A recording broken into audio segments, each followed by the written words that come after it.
पाकातल्या पुऱ्या केल्या, पाक करायला ठेवल्या ह्या पुऱ्या. तर हे 4-5 दिवस होत जातील, म्हणजे चांगल्या राहतात पाकातल्या पुऱ्या. त्याच्यानंतर कोथिंबीर वडी केली आहे आणि वरण भात असं, आणि भेंडी भरून भेंडीची भाजी केली.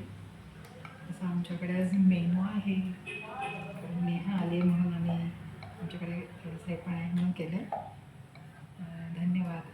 आणि बऱ्याच जण आमच्या पाकातल्या पुऱ्या, त्याच्यानंतर कोथिंबीर वडी आणि खव्याच्या पोळ्या, सांजोऱ्या, सांज्याच्या पोळ्या अशा ह्या खूप चांगल्या होतात. त्याच्यानंतर लाडू, चिवडा, 2-3 प्रकारचे लाडू सगळे, डिंकाचे वगैरे, बेसनाचे, रवा आणि नारळ पाकाचे, आणि चिवडा पण प्रवासी चिवडा आणि चुरमुऱ्याचा चिवडा छान होते. असं बरेच म्हणतात तुम्ही हे खरं चालू करा, पण तेवढं नाही आमचं हेच, पण छान होतं एवढं आमचं. धन्यवाद.